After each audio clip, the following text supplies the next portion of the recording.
A blessed morning to everyone, and as I used to do during weekdays, I would like to focus once again this reflection on the first reading.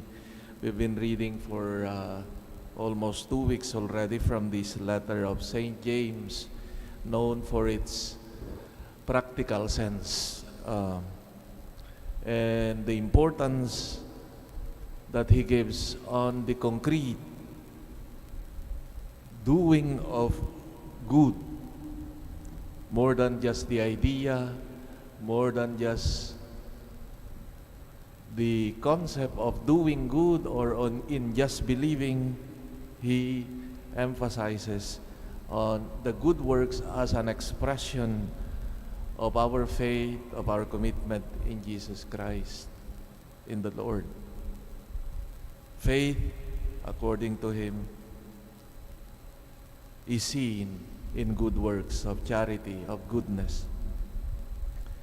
Today, the exhortation of St. James is now addressed to the members of his community, apparently, the brethren, the brothers and sisters, who were in a situation where they were tempted to give in to frustration for waiting so long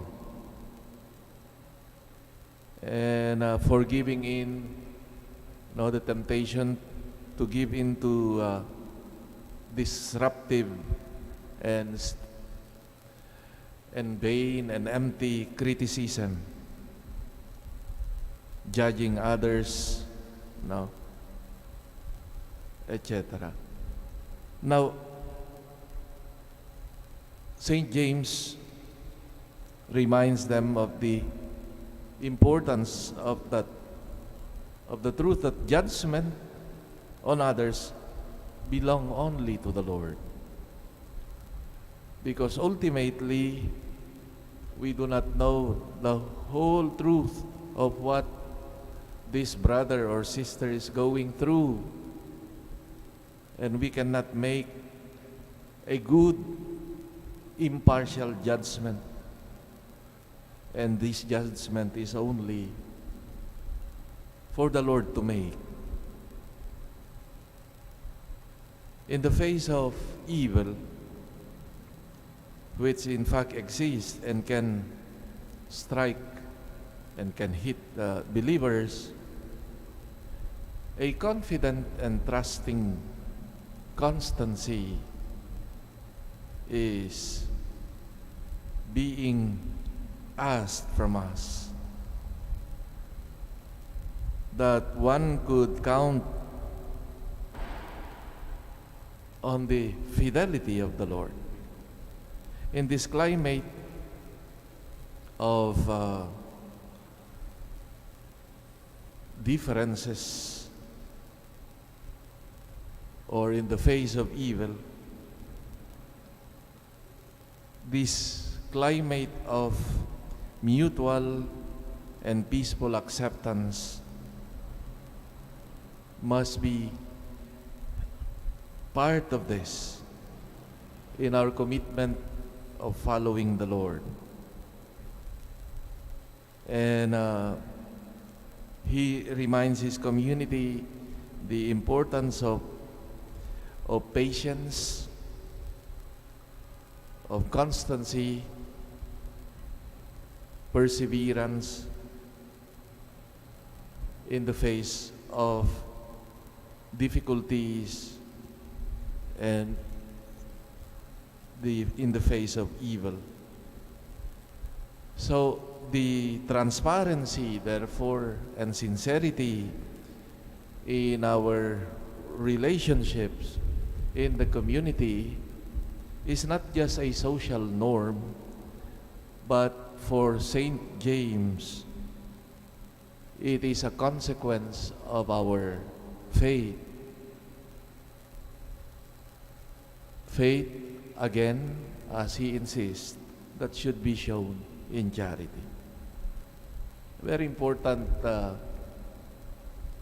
point, I think, for us who live in a group and a community, family. No, our patience for one another, and our openness and mutual respect and trust for each other. Of course, there is that part also of correction, but always in view of the good of the other. And this is, as I've said, relationships, human relationships, is engendered, is elevated into to a higher plane and a healthier plane level when it is seen precisely from the perspective of the Lord and of faith. That our relationships should be motivated by our following of Christ, of our faith. That we should always see, and our action and treatment of others should always be motivated by charity. And in the gospel today, regarding the difficult issue of divorce or family disruption because of separation, the Lord reminds us once again of the importance of capturing, of being faithful to the original plan of God.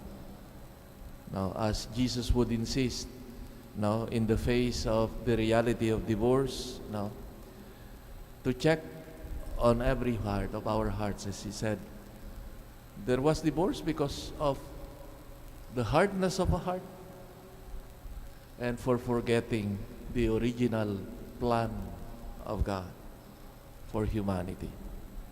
It is good that again and again we are reminded that ultimately our relationship with the Lord is a question of the heart, because we can put all the laws, all the prohibitions, but one who has God and who is convinced in doing the will of God, he does not need law to prohibit or limit him, but one who acts out of the goodness of his heart, of one's heart. There is the best law, there is the best guide, not in when the prefect is there or someone is looking at you or your husband or wife is looking at you. Remember that it is always the law is the goodness, no, from the heart, no, which is the challenge of the gospel today. Because you can always pretend to be good. We can appear good, no, obedient, but not really. And that's why Jesus insists on the quality of the heart, no? Because of the hardness of heart that people do what is evil. And to recognize always and go back always to the original plan of God, the will of God for everything. May the Lord help us to be charitable to one another and grow and form our hearts according to His heart. And may the hearts also of of leaders, especially of those warring countries, may be enlightened and be touched by the Lord, by His grace, to do what is right. Amen.